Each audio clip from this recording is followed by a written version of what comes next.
Shalom semuanya, puji Tuhan, kita masih dikasih kesempatan oleh Tuhan untuk kita mendengar firman Tuhan. Mari kita berdoa. Tuhan Yesus, terima kasih buat waktu ini, terima kasih buat kesempatan ini untuk kami kembali dengar firman Tuhan. Pakai anakmu yang hanya alatmu yang tidak pernah mampu tanpa Engkau Tuhan. Dan jadikan hati kami seperti tanah yang gembur, sehingga bisa firman-Mu berbicara. Firman itu boleh memberkati kami semua. Di dalam nama Tuhan Yesus. Amin. Shalom, sekali lagi shalom. Hari ini kita akan melanjutkan pembahasan kita dalam Injil Yohanes. Saya percaya minggu lalu kita semua sangat diberkati oleh kebenaran firman Tuhan dalam Injil Yohanes. Saya percaya bahwa apa yang disampaikan Kak Beni minggu lalu sangat memberkati kita semua. Dan hari ini kita akan melihat lebih dalam tentang kesaksian dari Allah itu sendiri, kesaksian dari firman itu sendiri. Ya, kalau kita lihat Yohanes memulai Injilnya dengan berkata di ayat pertama, pada mulanya adalah firman, firman itu bersama-sama dengan Allah, dan firman itu adalah Allah. Dia memulai sebuah penekanan menunjukkan bahwa apa yang dia mau bagikan, apa yang Yohanes ingin nyatakan, bahwa Yesus adalah Tuhan sendiri, bahwa Yesus adalah Mesias, anak domba Allah yang dibutuhkan oleh umat manusia, juru selamat Mesias itu sendiri. Kita lihat bagian ini dari ayat 19 sampai ayat yang ke-34.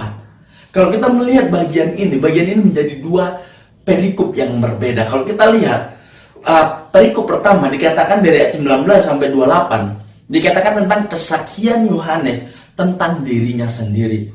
Dan kedua, dari ayat 29 sampai 34, Yohanes menunjuk kepada Yesus. Kita akan melihat hari ini ya, bagaimana Yohanes Pembaptis menyatakan siapa dia, memberi kesaksian tentang pribadinya sendiri. Pada saat saya membaca bagian ini ulang-ulang, saya menemukan hal yang menarik. Kenapa? Karena sebenarnya apa yang Yohanes Pembaptis ingin nyatakan, ya, yang kita bisa pelajari dari bagian ini, itu juga yang dibutuhkan oleh orang-orang percaya dan hamba Tuhan. Bagaimana penting bagi kita sebagai hamba Tuhan atau orang percaya menyadari yang pertama, siapa dirinya. Itu penting, menyadari tentang mengenal kita secara pribadi di dalam Tuhan. Yang kedua, kita mengetahui, kita harus paham sebagai orang percaya dan hamba Tuhan, kita harus memberi kesaksian tentang Yesus. Bukan tentang diri kita, bukan membawa orang lain, membawa kepada fokus kepada kita, tetapi tentang Yesus Kristus. Kita akan melihat dua bagian ini yang sangat penting dalam kehidupan orang percaya dan hamba-hamba Tuhan dalam setiap kehidupan kita semua. Kita akan lihat bagian ini satu persatu. Ayat yang ke-19, firman Tuhan katakan seperti ini. Dan inilah kesaksian Yohanes ketika orang Yahudi dari Yerusalem mengutus beberapa imam dan orang-orang Lewi kepadanya untuk menanyakan dia, siapakah engkau? Menarik, kenapa di sini ada orang-orang Yahudi ya dari Yerusalem mengutus beberapa imam dan orang Lewi untuk menanyakan ke Yohanes Pembaptis. Ya. Siapa ini orang Yahudi yang di Yerusalem yang bisa mengutus imam? Ya, saya percaya para bos-bosnya, ya, geng-gengnya, ya, kepalanya. Ya, karena pada waktu itu ada yang disebut dengan anggota Sanhedrin. Itu mereka orang-orang yang sangat berkuasa pada waktu itu. Jadi mereka mengutus beberapa orang imam dan orang-orang Lewi untuk apa? Untuk menanyakan kepada Yohanes Pembaptis. Lalu ayat 20 sampai 21 katakan seperti ini. Ia mengaku dan tidak berdusta, katanya, aku bukan Mesias. Lalu mereka bertanya kepadanya, kalau begitu siapakah engkau? Elia? Dan ia menjawab, bukan. Engkaukah nabi yang akan datang? Dan ia menjawab, bukan. Ya. Lalu ayat 22, maka kata mereka kepadanya, siapakah engkau? Sebab kami harus memberi jawab kepada mereka yang mengutus kami, apakah katamu tentang dirimu sendiri? Menarik. Kenapa saya katakan menarik? Karena kalau kita melihat di sini, bagaimana pada saat orang bertanya, orang-orang yang diutus ini bertanya kepada Yohanes Pembaptis, apakah engkau Mesias? Bukan. Aku berkata kepadamu, aku bukan Mesias. Sangat tegas dikatakan oleh Yohanes Pembaptis bahwa dia bukan Mesias. Kenapa? Banyak banyak kesempatan, banyak memang fakta yang mungkin bisa menarik kesimpulan bahwa dia ini Mesias. Kenapa? Karena kalau kita lihat panggilannya, dia berseru-seru. Nanti kita akan lihat di ayat berikutnya bahwa dikatakan bahwa dia sudah orang yang dipilih di perjanjian lama oleh Nabi Yesaya. Dikatakan di situ bahwa inilah orang-orang yang berseru-seru di padang gurun. Artinya bahwa hidupnya sudah dinubuatkan dari lama. Ya, mungkin banyak orang yang akan mulai tertarik bahwa jangan-jangan dia Mesias. Jangan-jangan dia nabi yang ditunggu-tunggu oleh orang Yahudi. Ya, seperti itu. Ya. Dan kalau mungkin saya, ya untung aja Yohanes bukan saya, Yohanes Pembaptis. Mungkin ada kesempatan tuh saya, ini beta, ya seperti itu. Tapi tidak dengan Yohanes Pembaptis. Dia dengan tegas mengatakan, bukan aku Mesias. Ya, seperti itu. Tapi menarik ya. Saat waktu saya baca ini ulang dan ulang ya, saya mendapat satu hal yang menegur saya secara pribadi. Ya, dan saya berharap ya ini juga bisa bicara kepada saudara juga. Pada saat mungkin kalau orang berkata kepada saya, apakah kamu seorang nabi yang ditunggu? Mungkin kita akan langsung jawab, bukan, ya jelas ya, bukan. Kita akan langsung bilang, tidak. Tapi menarik. Pertanyaannya buat saudara dan saya, seberapa sering pada saat kita mengambil keputusan dalam kehidupan kita tidak libatkan Tuhan? Seberapa sering pada saat kita melangkah dalam kehidupan kita mengambil sebuah keputusan, kita tidak libatkan Tuhan? Kita berkata, ya Yesus itu Tuhanku, dialah Mesiasku. Tuhan itu artinya adalah orang yang mempunyai otoritas, ya, orang yang mempunyai kuasa atas orang tertentu. Ya, itu Tuhan. Seperti itu. Tapi apakah benar-benar kita menjadikan Yesus Tuhan atas diri kita? Apakah benar-benar kita menjadikan dia Mesias dalam kehidupan kita? Ya, orang yang punya otoritas dalam kehidupan kita. Atau kita melangkah sesuai dengan apa yang kita mau? Atau kita melangkah sesuai dengan apa yang kita kehendaki? Ya, karena tanpa sadar kita lakukan hal itu. Tapi hari ini saya ingin katakan kepada saudara dan saya, mari pada saat kita mengaku bahwa dialah Yesuslah Tuhan kita, Mesias kita, kita benar-benar menggantungkan, menyerahkan hidup kita, menyandarkan sepenuhnya kehidupan kita kepada Tuhan, kepada Yesus Juru Selamat kita. Berikutnya, jawabnya, akulah suara, ayat 23, akulah suara orang yang berseru-seru di padang gurun, luruskanlah jalan Tuhan. Wow. Jadi di sini jelas bahwa Yohanes Pembaptis memberi jawab kepada mereka adalah orang-orang utusan ini. Akulah suara orang yang berseru-seru di padang gurun, luruskanlah jalan Tuhan. Seperti yang telah dikatakan Nabi Yesaya. Artinya bahwa dia adalah pribadi yang sudah dinubuatkan untuk meluruskan jalan, membuka jalan bagi Tuhan Yesus. Ya, meluruskan jalan bagi Tuhan Yesus. Ya, seperti itu. Ayat 24 dan seterusnya. Dan di antara orang-orang yang diutus itu ada beberapa orang Farisi, ayat 25. Mereka bertanya kepadanya, katanya, mengapa engkau membaptis jikalau engkau bukan Mesias, bukan Elia, dan bukan Nabi yang akan datang?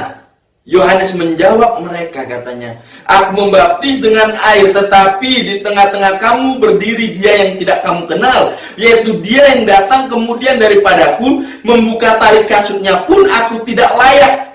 Hal itu terjadi di Betania, di seberang sungai Yordan, di mana Yohanes membaptis. Yaitu di ayat 28 sampai ayat 28. Menarik kenapa di sini orang-orang imam tadi, beberapa imam dan orang Farisi bertanya, kalau engkau ya bukan Mesias, kenapa engkau membaptis? Ya, mereka bilang gitu sama Yohanes Pembaptis. Baru Yohanes Pembaptis memberi jawab kepada mereka sesuatu yang unik. Kenapa? Karena mereka nggak kasih alasan, karena Yohanes Pembaptis nggak kasih alasan kenapa dia membaptis, tapi langsung memberitahukan kepada mereka ini yang bertanya kepadanya tentang apa? Mesias. Ingat, kalau kita lihat tadi di awal-awal pembahasan kita, inilah kesaksian dari Yohanes Pembaptis. Satu hal yang menarik, sebagai hamba-hamba Tuhan, sebagai anak-anak Allah, kita semua, ya, kita harus menyadari, seperti yang katakan tadi, kita harus kenal siapa kita. Yohanes Pembaptis kenal siapa dia. Dia tahu bahwa dia adalah orang yang sudah dibuatkan oleh Yesaya untuk apa? Meluruskan jalan bagi Tuhan. Dia tahu panggilannya. Yang pertama, poin pertama, di bagian pertama ini, ya, dari ayat yang ke-19 sampai 28, saya yang katakan, sebagai hamba Tuhan yang percaya, kita harus kenal siapa kita dalam Tuhan. Minggu lalu kita sudah diberitahukan siapa kita.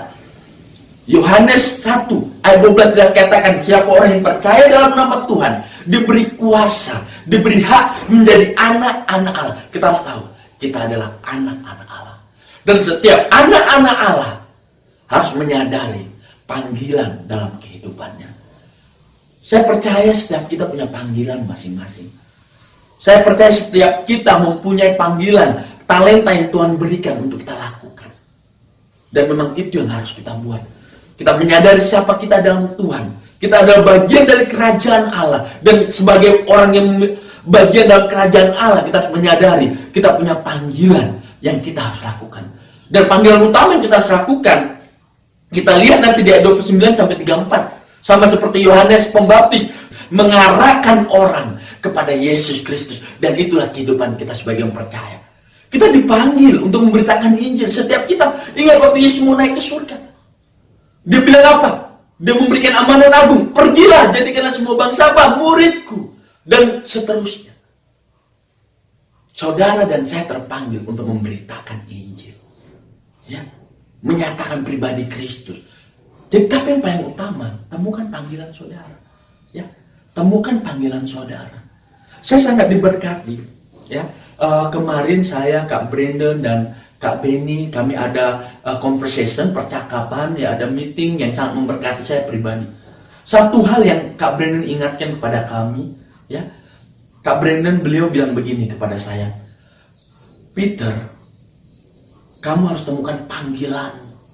Apa panggilanmu? Lakukan itu tanggung jawabmu. Temukan panggilan yang dari Tuhan, lakukan. Dan yang paling utama, jangan lupa menjadi kesaksian, beritakan Injil. Dan itu sangat memberkati saya. Itu sangat mengingatkan saya secara pribadi. Dan kenapa? Ya, pada saat setelah Kak Brandon bicara seperti itu, ya, malamnya saya melihat ada juru parkir duduk. Mungkin selama ini sebelum saya diingatkan, saya sudah hampir lupa.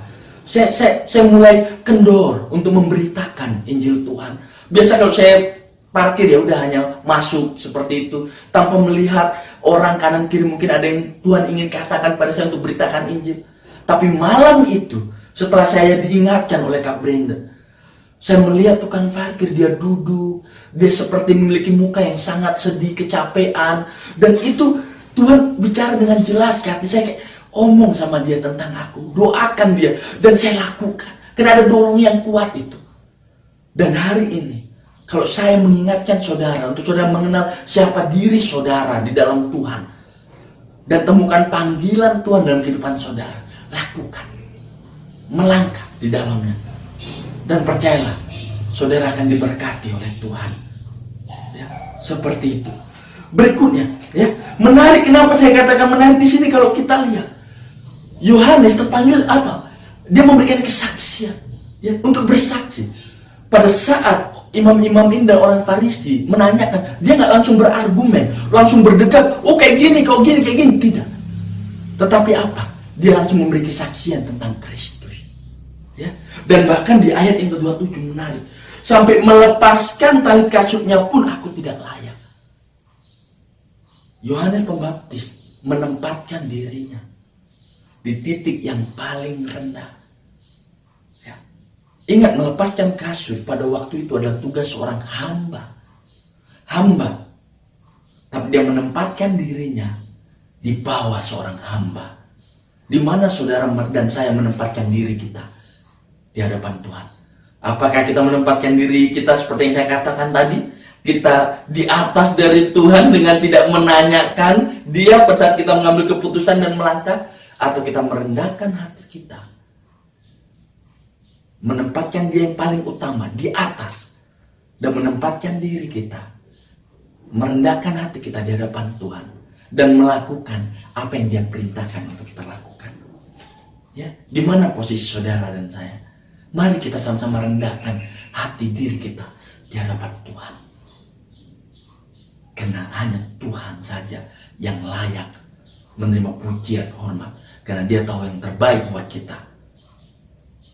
Amin. Berikutnya, yang pertama, ya, dari ayat 19 sampai 28 ini kita sudah melihat sebagai hamba-hamba Tuhan dan orang percaya, kita harus mengenal diri kita. Dan diri kita adalah anak-anak Allah, bagian dalam kerajaan Allah. Dan setiap anak-anak Allah memiliki panggilan yang kita harus temukan untuk kita lakukan untuk kerajaan Allah. Dan sebagai anak-anak Allah, kita merendahkan diri kita di hadapan Tuhan, melakukan apapun yang Tuhan perintahkan untuk kita lakukan. Bukan melakukan apapun yang kita mau, tapi kita menanyakan, Tuhan, apa yang harus aku lakukan? Bagian kedua, bagaimana sebagai hamba Tuhan dan orang-orang percaya kita menunjukkan hidup kita, membawa orang lain bukan kepada kita, tapi kepada Kristus, mengarahkan mereka kepada Kristus. Kita lihat ayat 29 sampai ayat 34. Pada keesokan harinya Yohanes melihat Yesus datang kepadanya, dan ia berkata, lihatlah anak domba Allah yang menghapus dosa dunia. Jadi dikatakan anak domba Allah apa? Menghapus dosa dunia. Jadi bukan hanya untuk orang Yahudi saja, tetapi semua orang. Menghapus dosa semua orang. Bukan hanya untuk orang Yahudi saja, semua saudara dan saya juga. Mungkin saudara berkata, saudara mempunyai saudara, saudari yang tidak mengenal Tuhan, atau tante, om yang tidak mengenal Tuhan.